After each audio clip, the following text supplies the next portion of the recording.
सौभाग्यशाली गुरुमुखों, इसी प्रकार अपने मन और चित्त की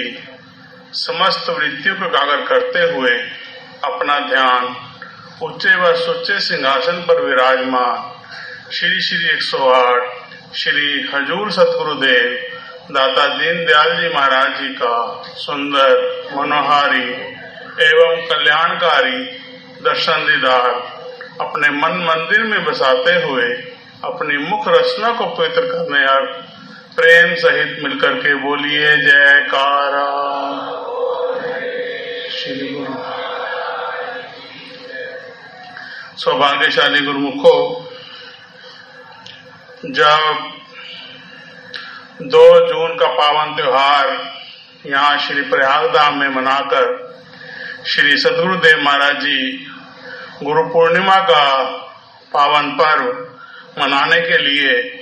श्री अनंतपुर धाम की तरफ कृपा फरमा रहे थे, तो श्री प्रयाग धाम निवासी सब गुरुमुखों ने श्री सतगुरुदेव महाराज जी के चरणों में ये विनय की कि स्वामी जी, इस बार 15 अगस्त श्री सतगुरुदेव महाराज जी का शुभ अवतरण दिवस का मौका हम प्रयागधाम निवासी गुरुमुखों को बख्शने का कृपा करें। तो महापुरुषों की दयालुता और उनकी कृपा, सेवकों की तो इतनी भक्ति नहीं होती है, न इतना प्रेम होता है, लेकिन महापुरुषों की कृपा और उनका जो प्यार होता है सेवकों से, वो तुल्य होता है। और उन्होंने ये कृपा फरमाते हुए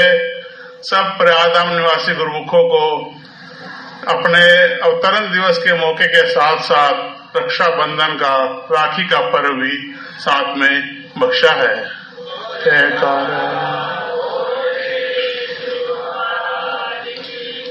श्री प्रयाग धाम में खुशियों की छाई बहार है। श्री सतगुरुदेव जी ने कृपा कर मनाया राखी का त्योहार है। कण कण में महक उठी खुशबू की बहार है। श्री प्रभु जी के पावन आशीर्वाद की, पावन प्यार की सबको मुबारक लाखों बार है।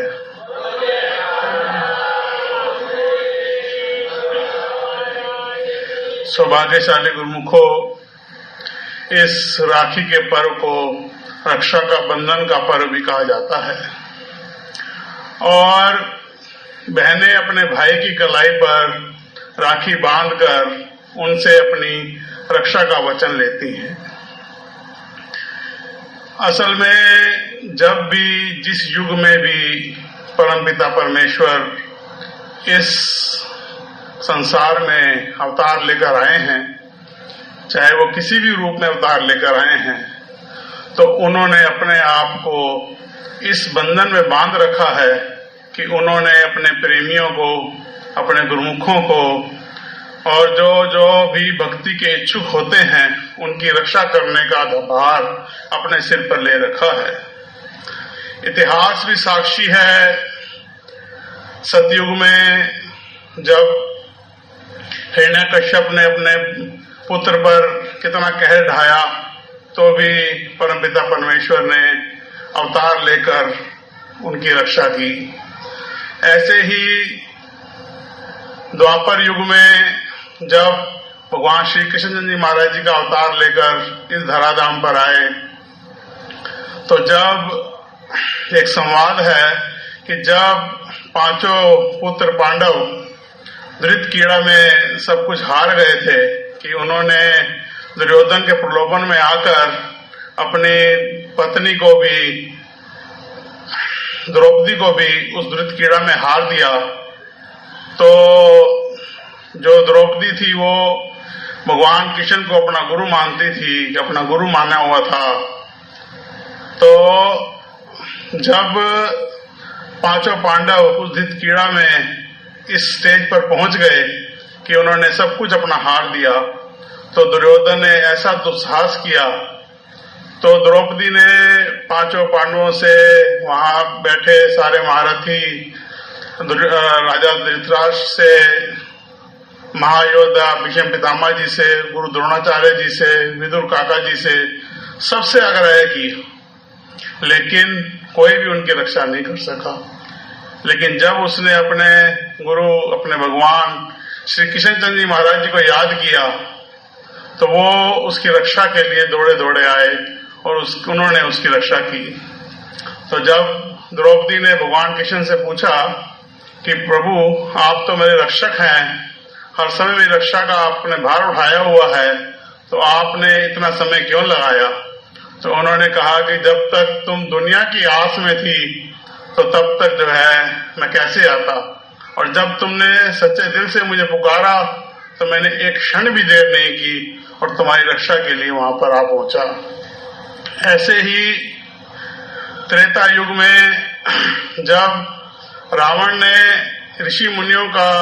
कर्म लेने के लिए उनका खून निकालना शुरू कर दिया, तो भगवान श्री रामचंद्र जी जब अवतार लेकर धराधाम पर आए तो उन्होंने रावण को मारकर अपने भक्तों की रक्षा की। और कलयुग के अंदर दसों पातशाही जी अवतरित हुए, उन्होंने भी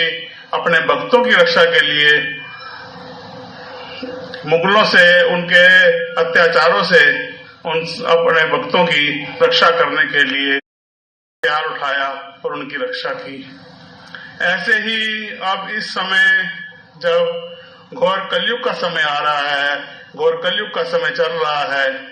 तो परमपिता परमेश्वर श्री परमहंस अवतार का रूप लेकर इस धराधाम पर प्रकट हुए हैं और हम सब गुरुमुखों की रक्षा का भार उठाकर उन्होंने ये अनंतपुर धाम की रचना की है।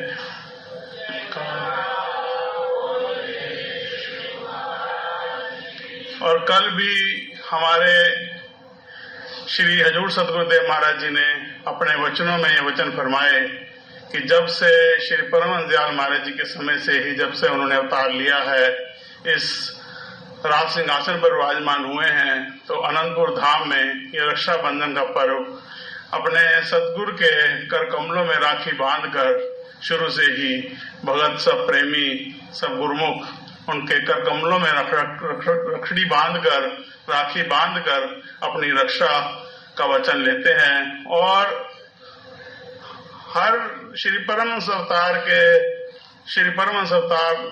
हर अवतार में उन्होंने अपने भक्तों की रक्षा की है। एक प्रेमी ने कहा भी है कि सच्चे रक्षक गुरु मिले, झूठा यह संसार, पल पर रक्षा करें श्री परमहंस अवतार। तो श्री परमहंस अवतार का रूप लेकर इस घोर कलयुग के अंदर, इस घोर कली काल के अंदर, जहां काल और माया का इतना पसारा है कि इंसान अगर खुद चाहे तो इस काल और माया से नहीं बच सकता, वहीं हम सब की रक्षा करने के लिए, हम सब के जो मानव जन्म का ध्येय है, जो 84 लाख योनियों से बचाने के लिए उन्होंने ये अनंतपुर धाम की रचना रचाई। और हमारे आराध्य देव जगत वंदनीय श्री श्री 108 प्रातः स्मरणीय श्री पंचम पातशाही महाराज जी ने दरबार में 5 नियमों की निधि बना दी कि श्री आरती, पूजा, सेवा, सत्संग, सुमन और ध्यान श्रद्धा से जो नित्य करे तो निश्चय हो कल्याण। कि ये निश्चय करा दिया, ये गारंटी दे दी कि जो भी इन नियमों की पालना श्रद्धा और भाव से करेगा तो उसका निश्चय कल्याण होगा। और इसके साथ साथ उन्हीं के षष्ठम रूप श्री हजूर सतगुरुदेव महाराज जी ने जब काल और माया का पसारा बढ़ता देखा तो हम सब गुरुमुखों की रक्षा के लिए उन्होंने श्री परमहंस दयाल महाराज जी की आज्ञा अनुसार हम सब गुरुमुखों के लिए 2 घंटे भजन का हुक्म फरमाया कि जो भी गुरुमुख जन 24 घंटे के अंदर 2 घंटे भजन करेगा तो उसकी रक्षा श्री सतगुरुदेव महाराज जी खुद ही करेंगे। तो हम सब गुरुमुखों का क्या फर्ज बन जाता है कि महापुरुषों की आज्ञा अनुसार चलते जाएं, जैसे जैसे वो हुक्म करते हैं, क्योंकि अगर हम उनकी आज्ञा को मानेंगे, श्रद्धार्य करेंगे, श्रद्धा और भाव से पूर्ण समर्पण के साथ, तो हम अपना ये लोक भी सुखी कर लेंगे और अपना परलोक भी सुहेला बना लेंगे। तो हम सब गुरुमुखों का यह फर्ज है कि हमें अपनी जीवात्मा के कल्याण के लिए श्री सतगुरुदेव महाराज जी की आज्ञा का पालन करना है और 5 नियमों के साथ साथ 2 घंटे भजन करना है, ताकि हम सब गुरुमुखों के ऊपर एक कृपा व रहमत, ये बख्शिश, ये अतुलनीय प्यार इसी प्रकार बना रहे जैसे इस समय हम अपने हजूर सतगुरुदेव महाराज जी के चरणों में बैठकर उनका दर्शन आराधन करते हुए, उनका पूजन आराधन करते हुए उनकी प्रसन्नता और भक्ति की दात प्राप्त कर रहे हैं, ताकि ये कृपा सदा सदा ही हम सब गुरुमुखों पर यूं ही बनी रहे। बोलो जयकारा बोल मेरे श्री। आज के सत्संग की सभी गुरुमुख जनों को बहुत बहुत बधाई हो। ये सत्संग श्री प्रयाग धाम से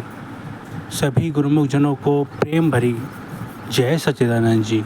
बोलो जयकारा बोल मेरे श्री गुरु महाराज की जय। सौभाग्यशाली गुरुमुखों, इस सत्संग को गुरुमुख जन तक अवश्य शेयर करें, ताकि वह भी घर बैठे बैठे परम लाभ प्राप्त कर सकें। बोलो जयकारा।